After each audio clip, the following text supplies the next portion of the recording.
Hello everybody, welcome to my video. Today we're playing Amiga today, but for a different reason this time. It's an idea I came up with quite some time ago. Basically, I have had a few discussions about this on previous live streams, but why not? Let's do a top 10. But the 10 games featured here are in no particular order. It says 10 games I had as box versions back in the day, which went astray. Some I bought again, some I have not. Some are a mystery of what happened to them, and some I know the answers to. But why not? We do a top 10, in no particular order, 10 lost games. Why not? All those games. Let's go. Okay, first one on today's list, and this is in no particular order. This is 10 games I had back in the day which disappeared on the face of the earth. Some I bought again, some I haven't. This is Dan Dare. This one I have bought again. It came out in 1990.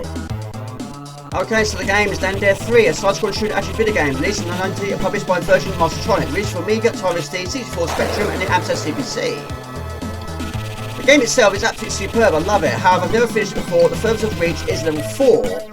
Now, even though I have bought this one again, the reason why it makes the list is because this was the ones that went astray back in the day. Unfortunately, in my dad's garage, there were a few Amiga boxes in there. And one day, my dad's garage got broken into and those games got stolen. Now, I bought it originally from a shop in Folkestone in Kent. I can't remember the name of the shop, but it was the same day I bought Alien Storm. It's the third game in Dan Dare series. Dan has been kidnapped by the evil alien race known as the Trends and taken to their scientific satellite orbiting Venus. But it doesn't take long before Dan breaks free and goes into their ship. While searching for it, he eventually finds out that the escape shuttle sitting in the launch bay only discovered it's out of fuel. Dan must return to the satellite and attempt to find enough fuel. Which doesn't sound overly difficult, but it is difficult. What makes this game very tough is the fact you have limited fuel and limited ammunition. However, you do have a few additional weapons in your possession, which are limited. Including the shield, which is great for confined spaces, but the computer. Okay, as brutal as this game is, the shop is actually quite generous at the start. If you 9,000, of course, you can buy additional lives for 2,000. Of course, you don't want to run out of bullets or fuel in this game. But what I'm going to do, to replenish the ones I use, going to buy an additional shield for 1,000. And the homing missiles are very good. 1,000 gives you 10 rockets, you can buy 3 of those. And we cannot blast off yet, don't have enough fuel. So we exit the door. Okay, resume play, and our shield is still active. And now we've got the homing missiles, which are fantastic. But yes, they're expensive, but they do exactly what we wanted to do. Home in on the nearest enemy to you. But unfortunately, every time we leave the shop, all enemies are dispatched and arrive back on the scene. Now, levels themselves aren't overly long, but unfortunately, there's quite a lot of backtracking on this level, because not every level has a shop in it. But anyway, this says at the end of the level now. Dispatch a few enemies, and you press down on the joystick, and you set the pod to level 2. Which is there. But there we go, fantastic. First level done, that is Dan Dare 3. There we go, I haven't played this for absolutely ages. The big red game features Stake the Slug. This one I used to have a box version, I don't have it anymore, and I haven't got one yet. Okay, so the game's is Steg, also known as Steg the Slug, a puzzle platformer game developed by Big Red Software and published by Codemasters in 1992. It was released for Amiga, Amstrad CPC, Atari ST, Commodore 64, MS-DOS, and the ZX Spectrum. Players control the Type 2 of the Slug must traverse through caverns in order to capture maggots in bubbles and guide them to his starving young in the nest. I've not played it for a while, however, I did go through a bit of a Codemasters spell back in the day after getting Captain Dynamo, followed by Slightly Magic, and then Steg the Slug. Unfortunately, this box went astray. It was in the same box which was my dad's garage I got broken into and stolen. But this one I've not managed to buy again. But the game is good. They don't technically have a time limit, but your slugs can die of starvation, and also you do have an energy bar yourself. Do it successfully and you move on. Okay, level 2. Now the energy is not replenished at the end of the slave. You can replenish it by picking up a piece of fruit. But anyway, you fall from height won't harm your character either. The only thing that drains your energy, which I'm aware of, is if you hold your breath for too long. And also, if you leave the young too long, they'll slowly start to die. The closer they are to death, the more food they need. So of course, it's going to take longer. Now you press down to pick up an item. But that should be cleansing. Of course, you can go on the walls and on the ceilings, which is all done. Right. Bingo. Other objects such as trampolines can aid the player in jumping higher. Steg is invulnerable to damage, but can also suffocate if it holds your breath for too long. Power-ups in the game include the robotic legs, a power pack, and boosts Steg's speed and energy bars. Of course, they're popping on the spike and going down to where we want to go, but you can also pop them yourself. Bingo. Superb. We go to level 3. Okay, level 3, we've got 3,605, and also it's essential you set them on their way at the right points. They can get stuck on the wall or the ceiling, get popped by a spike. But if I'm quick, 5 will do it. You're going to try and get up there. Right, bingo. The animation's good as well. The game is really good. Like I say, I've not played it for a while though, but the only version I've seen, the only version I've played. Now we're going to pop by the spike and an additional bubble. And also, you can burst them yourself. Right, no fans in this one. So about here, and that should be good to go. 1, 2, 3, 4, 5, and 1 for luck. Item, what is it? It's robotic legs, which allows you to jump. There you go. Unfortunately, you can't sliver while you've got the robotic legs. But there we go, we're good to go. Level completed, that is Spectre. Okay, next one on the list, Bomb Jack. This one also I've not played for absolutely ages. Unfortunately, I've never managed to get around to buying it again, but I did buy myself the big box version of Bomb Jack Beer Edition by Grand Cow. It's amazing. But anyway, so is this. I've had it for ages. Okay, so the game is Bomb Jack, a platform game published by Tarkin for arcades and ported to home computer systems. The game was a commercial success for arcades and home computers. It was followed by several sequels: Mighty Bomb Jack Twin, and Bomb Jack 2, which is licensed for home computers only. And if only I can remember what happened to this game, and also not just how we lost it, but how we got it. I don't actually know how we got it. Now, whether my brother bought it and I wasn't aware of it, he didn't buy many back in the day, or we got it as a gift. But yes, this one disappeared off the face of the earth. This time, I don't know the answer. One minute we had it, and then we didn't. I can only assume it got lent out somewhere. Maybe my brother lent it to one of his friends, and we never got it back. But it is a mystery. But the game is great. We played it loads back in the day. And also, I have got Bomb Jack Beer Edition, which is superb. And it's great to go back to the original game, but I've forgotten how difficult this game is. But me and my brother did struggle back in the day anyway. We did struggle with his controls. And of course, he can jump very high, and you've got to try and collect all the bombs. Bomb Jack is here to perform high jumps and float through the air. His goal is to collect all red bombs on the screen. The game contains this at enemies such as birds and mummies, while making contact with the bottom of the screen will morph into something else, such as flying saucers or orbs. Making contact with any of these will lose you additional life. And you can also fight back by picking up certain icons on the screen. Also, you can get additional lives from score and by picking up the icon. But it is challenging, so much more challenging than Bomb Jack Beer Edition. But there we go, we go on to level 5. But yes, an absolute mystery what happens to this back in the day. But yes, we played it quite a lot, but we didn't get far. It was just far too difficult for us. We just didn't understand the controls. But this is where we can fight back. Basically, pick them all up in a limited time, and it helps. But they respawn, they always do. But yes, if you collect all of them in the right order, you get additional bonus, which is what tends to kill me the most. Not just this game, but also Bomb Jack Beer Edition as well. One more remains. There we go. Bingo. Fantastic. Okay, we'll try and do this properly. What you're supposed to do is pick up the bombs in a certain order. Basically, the one that's lit is the one you want to try and aim for, which is what tends to kill me, because it's so difficult trying to avoid these enemies and trying to be so precise with your flying. But yes, the UFO is by far the worst one. Now, as long as you get a reasonable amount of them, you will get additional bonus out of it. Of course, it's going to help towards additional lives. But yeah, you've got to try and go for a very confined space half the time.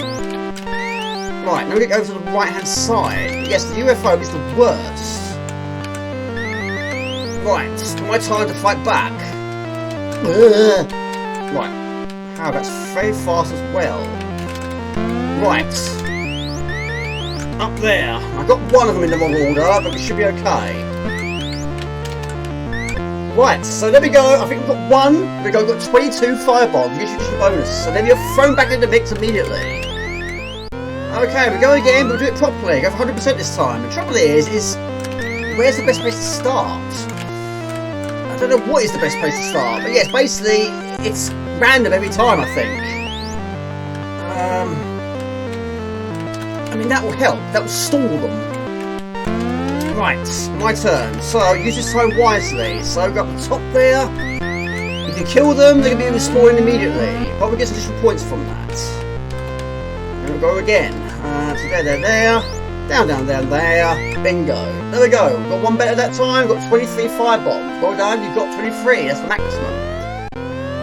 We're up, still going, round 7, but yeah, an absolute mystery what happened to this game back in the day. I can only assume that my brother lent it out to one of his friends and never get it back.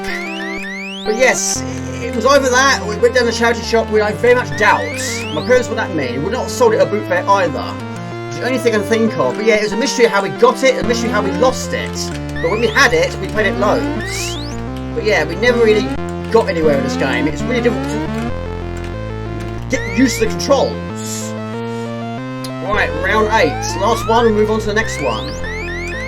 Now, some levels where the bombs are actually placed does make it quite easy to sort of pinpoint where the best place to go is. It's the enemies you've got to worry about. But yeah, that UFO is so quick. They're all stuck in the corner. My lord.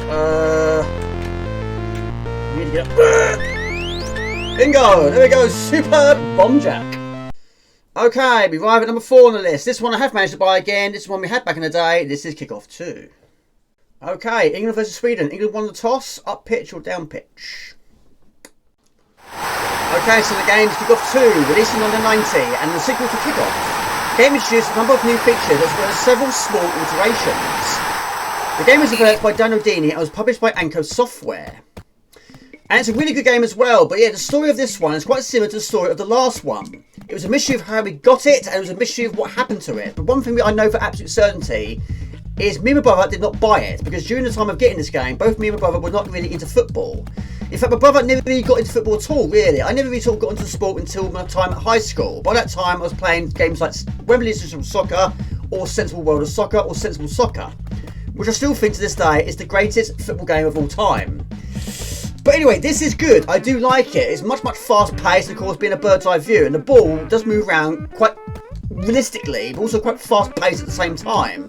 But it is very difficult to score. But I've never ever played this game as 2-player before. That was a good save. In 1990, Kickoff 2 was released by Anko. Kickoff 2 retained the pace and accuracy of Kickoff, with a full multi-directional scrolling pitch and players, markings, goals, etc.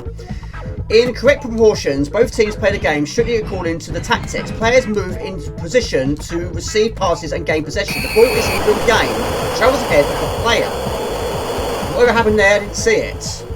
Free kick to Sweden, and it's 5 minutes per half. Save. However, I've got a funny feeling this could be goalless. It usually is, but yeah, trying to keep the ball under control is difficult enough. Trying to make something positive out of it, like getting a shot on goal, or maybe even scoring, was quite rare back in the day. I don't think we scored many back in the day. 9 times out of 10 it was either a goalless draw or possibly a 1 or 2-0 to the opposition. But the occasional goal does happen. But also, there's so many fouls going on here. Is this Kickoff 2 or was it Spibble 2 Brutal Delights we're playing here? In fact, I think he's injured. I don't know. Hit the crossbar! Oh, look at that. Swedish Alfie delight with that. A goal for Sweden. Jumping for joy. Right, the half-time whistle was blown. 1-0 to Sweden. Looks like the players have the half-time oranges, and that will force up tactical talk, and they're ready to begin once again. Are we going to score? I don't know. It's very difficult to do anything successful with the ball at your feet. It's difficult to try and keep it under control.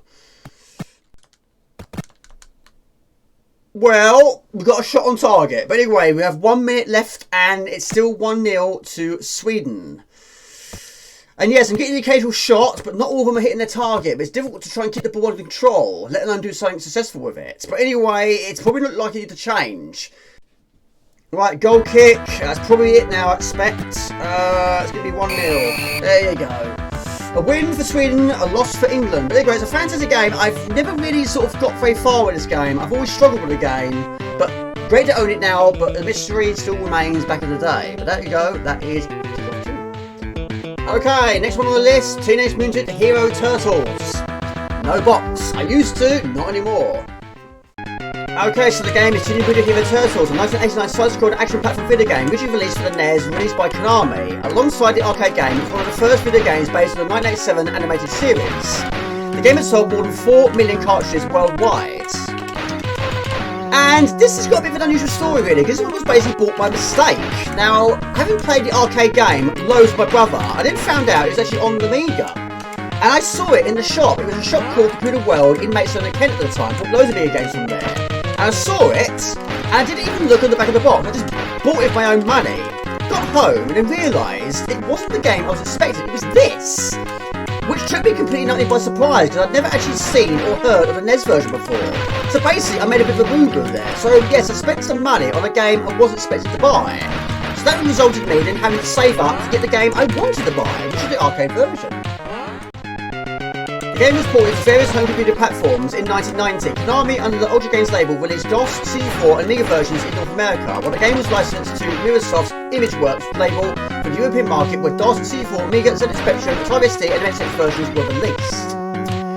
So as you can expect, I was a bit disappointed that I bought the wrong game, but there we go, just pays to show. You want to buy a game, make sure you know what game you're buying, but look on the image at the back of the box. But anyway, So of course that meant that the purchase I actually desperately wanted was a bit more delayed. So I had to save up a little bit more additional cash. But you know, I did play it a few times, I didn't get very far, I wasn't overly blown away by it, but it was okay. Because it wasn't the game I wanted. But anyway, eventually, over the course of time, I tried to sell it at a boot fair. And I didn't actually manage to sell it, but eventually it ended up in a box. The same box which got stolen from my dad's garage. Okay, resume play, but energy's taking a bit of a pounding. The European Amiga port is different to the North American version. The initial release, the DOS version, contains a programming error that creates a gap that's impossible to cross without cheating or patch. The game was UK #1 best-selling Spectrum game for 6 months between March and August of 1991. And still to this day, I've never played the original NES game. But anyway, of course, turtles and pizzas per bit parts. One piece of sliced pizza will replenish a little bit of energy, a full pizza will replenish the whole lot. So now we've got to try and backtrack. But yes, each character has of course different sets of skills, different kinds of ranges. So yes, that's why I tend to go for Donatello having the greatest ranged weapon. But back in the day, in the good old series, it was actually Leonardo who was my favourite. But anyway, now we've done that, we'll head back. Okay, there's another piece of pizza, I'll take that. In the meantime, we're going to run like Forrest Gump. Just keep going, keep going, keep going. There you go, superb. Right, now we're going to try and go in this door.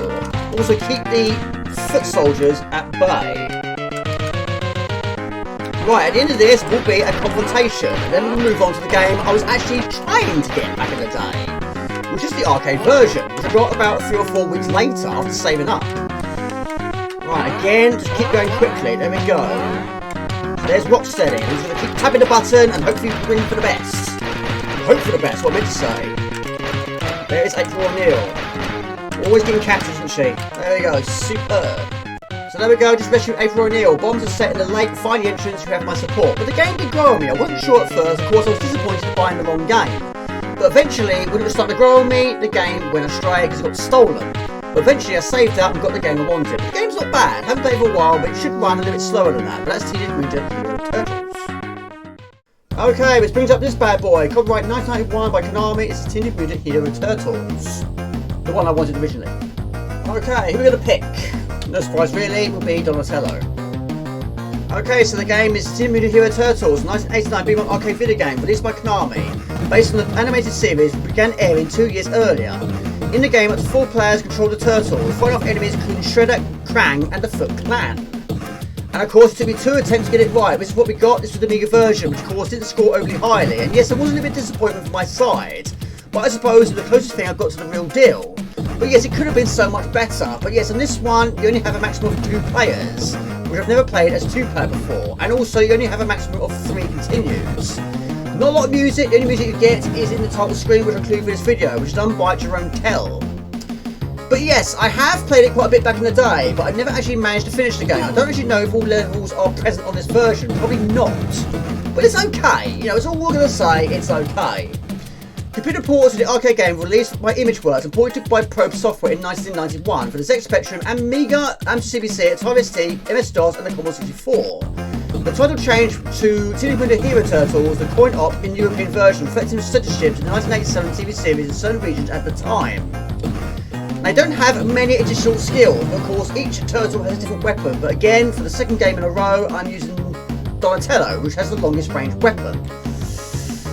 Right, now of course, also the second game in a row, we've got to try and rescue April O'Neil, because our apartment is currently on fire. But anyway, the box. Now, even though it took me 2 attempts to get it, I don't have it anymore, and I can't remember what happened to it. It's absolute stray once again. It wasn't given away, it wasn't stolen. I have no idea what happened to it. One minute we had it, and then we didn't have it, but I've never actually played this with brother before. Maybe because he thought it wasn't a particularly good game. And I know it's not a particularly good game, but it's okay. Okay, time to get April out of here. The second game in a row, we'll try and rescue her. And another version, of course, she's moving around, but this time she's moving to the spot. But yes, our apartment has seen better days. Now, of course, in this game, you replenish your energy by picking up pieces of pizza, which doesn't feature very often. But it should replenish all of your energy. Right, superb. Of course, we've got to defeat the boss at the end of every level. In this case, it's Rocksteady. Now, the jumping I don't tend to use very much, but some of the enemies I'll dispatch quite easily. But yes, some weapons are quite difficult to defend, should we say. Right, that should be it. A few more. Of course, Shredder's going to break through that window. In other versions he would have done, but this time, no dice. Yeah, can't remember how much I paid for both games. Wasn't really much, about 20 quid, something like that. But at the moment of time, 610 is what we have, and we have 2 lives. 2 lives per continue. Now, in other versions, of course, when you're attacking these enemies, there's sort of flash that tell you they're close to being defeated. On this one, it's a forward and back. But I'm going to do the same tactic I tend to do on the arcade version. Just hit and retreat. Be shot with a pistol. Right, anyway. Energies tend to be a hit. But yes, there was a lot of disappointment. I don't know what it scored in the magazines. Probably not overly highly. But I suppose it was asking quite a bit of the Amiga to pull off a great game of this magnitude. Right, up and down. Got a good tactic, good rhythm going on here. Superb explodes. But there we go. Teenage Mutant Hero Turtles. Not the greatest version. Took me 2 attempts to get it, but both boxes have gone astray. But there we go. Move on to the next one. There we go, next one on the list, Treasure Island Dizzy, Codemasters 1989. This is superb, got it very early 1990. It's not the original case, it says $4.99 on it, I paid £10.19. The one we had originally vanished. Okay, so the game is Treasure Island Dizzy, a puzzle video game published in 1999 by Codemasters for MCBC and Z Spectrum. It was later ported to Commodore 64, NES, Amiga, Atari ST and Atari Jaguar. Treasure Island Dizzy is the second game in Dizzy series and the sequel to Dizzy, the Ultimate Cartoon Adventures. The game was developed by Oliver Twins and the music was done by Alistair Brimble. And a great game it is too. Now this one we got very early 1990. This one I think we got as a gift, probably from my dad, I'm not sure. But anyway, even though I'm a big fan of the games, there's not many Dizzy games I've actually finished. But this one we didn't get overly far, because this one also went astray over the course of time. Not sure what happened to it. Anyway, when we were playing it, we did enjoy it, but it took us quite some time to get off the beach. However, I never played a game like this before. But yes, where it went to, I don't know. I can only assume it was given again to one of my brother's friends. Now, one of my brother's friends was known to borrow things, not return things. Not just computer games, but also board games. And quite a few times we went around his house, knocked on his door, but no one was either in or no one bothered to answer the door. So even though we tried, we never succeeded in getting any of our stuff back. So I can only assume that he was the culprit. Anyway, this game, you have 1 additional life, that's all you have. Also, the items you pick up, the order you put them down is the order you pick them up. And also there are some various traps. So what we're going to try and do in this game is find all additional coins. And of course win the game, which I've never actually done before. Okay, pick up the 10-ton weight. And the game is quite different from its predecessor with a new inventory system and improved animations. The game contains fewer enemies from the previous title and is more centered around inventory-based problem solving. The aim of the game is to solve various puzzles in order to obtain a boat, which Dizzy can use to return to his friends and family to the Yacht Fork. To do this, Dizzy must travel through haunted mines and tree villages as well as underwater, which is where the rubber stool comes into play. But yes, the order you have them in your possession is the order you will drop them. So yeah, don't go in the water and drop the stalker by mistake. But what you're going to try and do in this game is find all of the 30 coins. And in later levels and later games, that was quite a thing. In the Yacht Fort, you've got to find all the cherries. And there's another one, you've got to find all the diamonds. Apart from that, I can't remember many more. There's also pearls as well. Anyway, we're going to put the weight on the book to weigh it down. But also, some items we need and some we do not. We're going to drop the stalker and drop the stone. The stone looks like the one in Temple Doom. Okay, we're still going. What we need now is a spade and a pogo stick, which is located in the clouds. Now, some of the future games, it wasn't actually that safe in the cloud, because you fall through the cloud. And this one is a firm platform ready for feet. Yeah, you got a pogo stick up there. We're way up in the clouds, Joey. Anyway, in future games also, they did make quite a few changes. Some good, some bad. Some games had fall damage, some games had energy bars, some games had additional life. But yeah, this one's quite mean, only having 1 additional life. And there are also quite a few traps which really do catch you off guard, like those. But there are ways around it, you've got to jump through it. Okay, we're officially underwater, but make sure the rubber snorkel is at the furthest point. We're going to use the most unlikely of items underwater, and that's going to be the pogo stick. So we jump over the crab, and we're ready to go. So this is the point, we need the skull, the official pogo place. Up we go. To the island in the sky. We do this to pick up a fireproof suit. But there we go, it's fantastic, it's a fantastic game.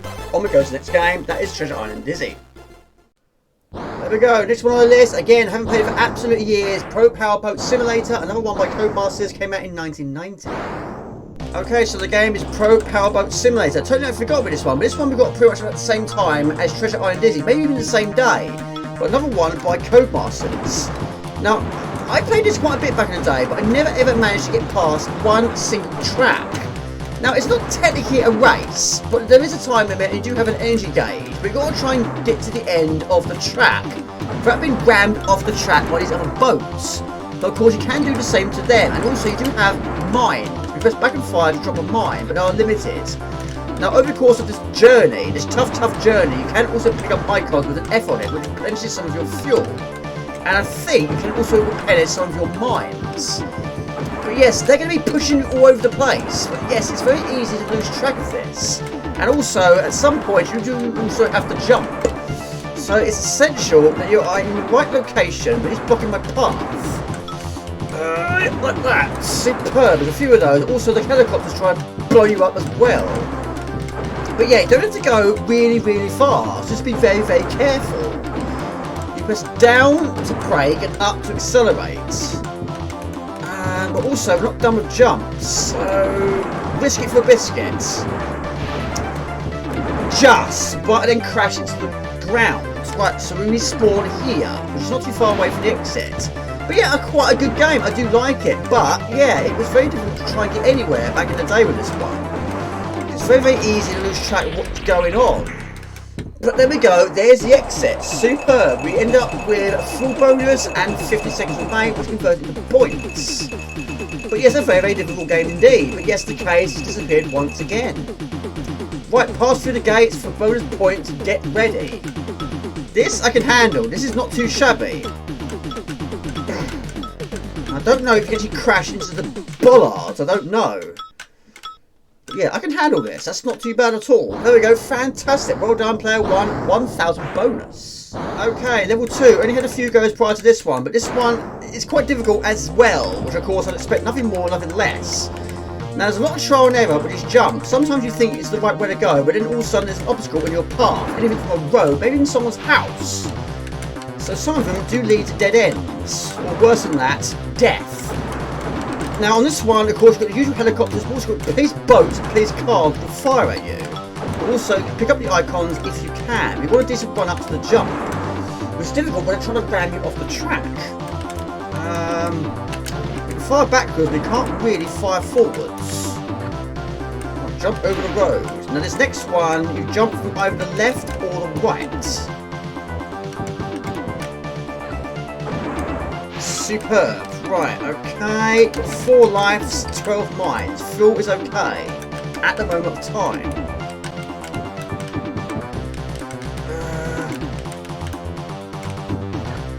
Over the railway track, that's fine.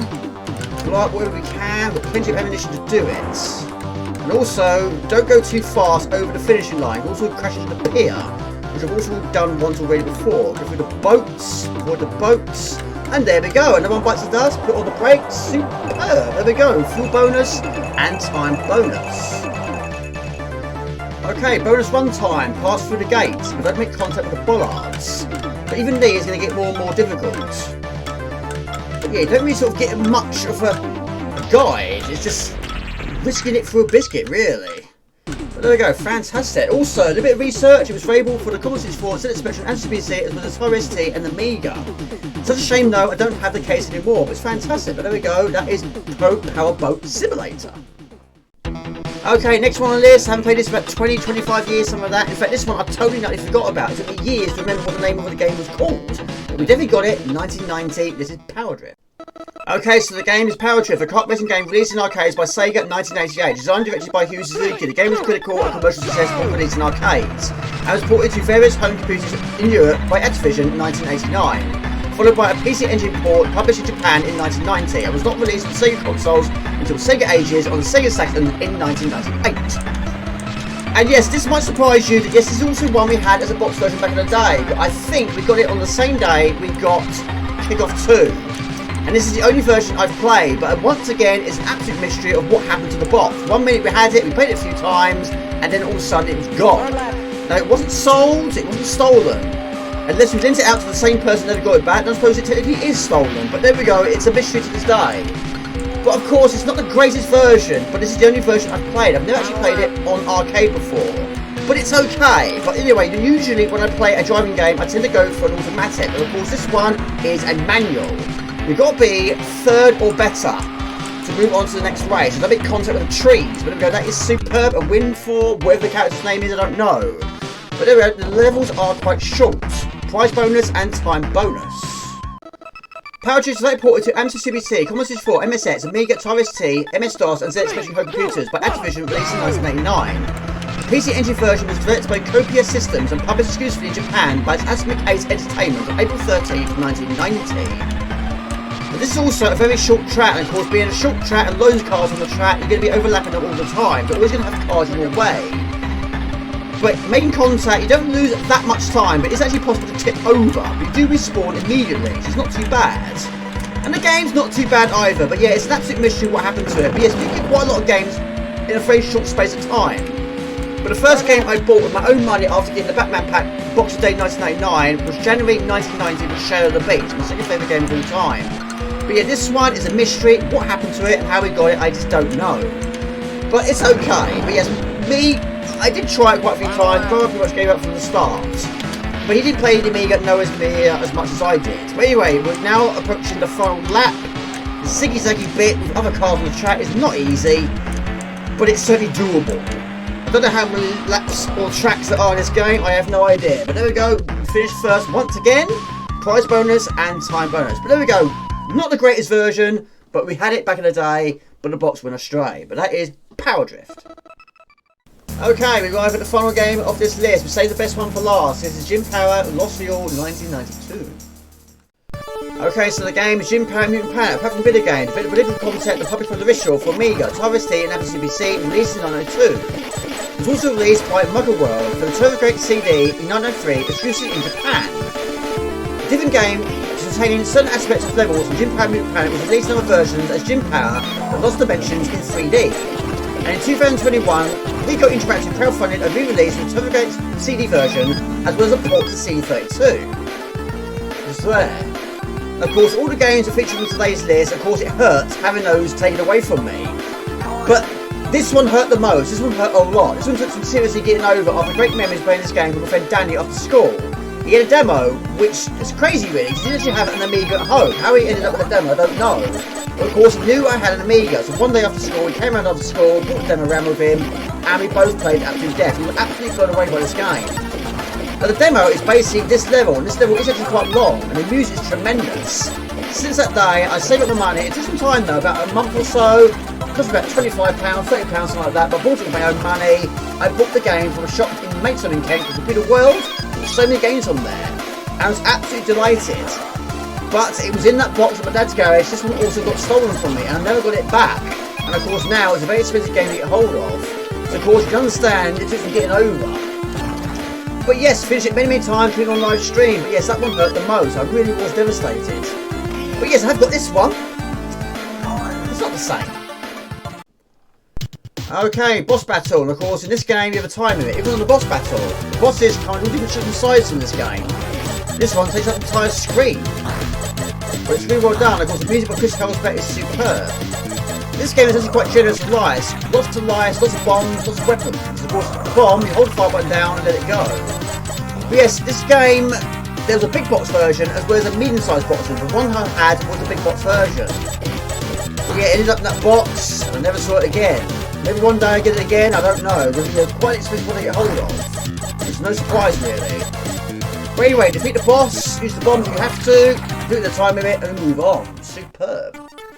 Okay everybody, there's more than enough footage. Hope you enjoyed my video. That is 10 games. I had as box versions back in the day. Some I've got again, some I've not. Some got stolen, some I've not. Some went lost, I don't know where. And some are mystery.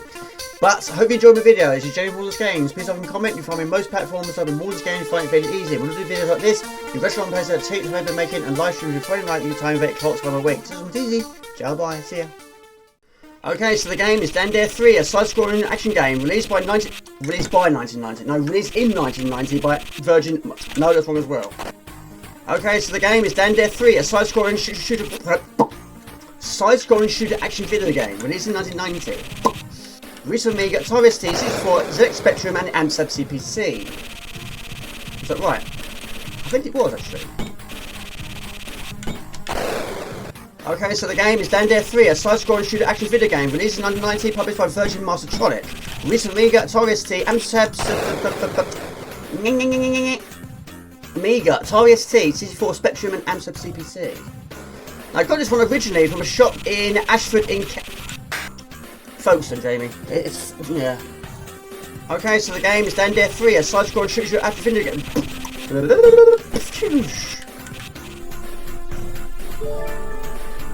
Hello, hello, hello, we've got a subscriber, welcome. Hello everybody. You must save at least 5 of them.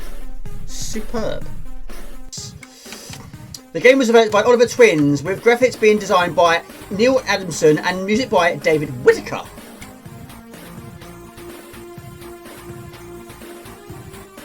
Which is wrong.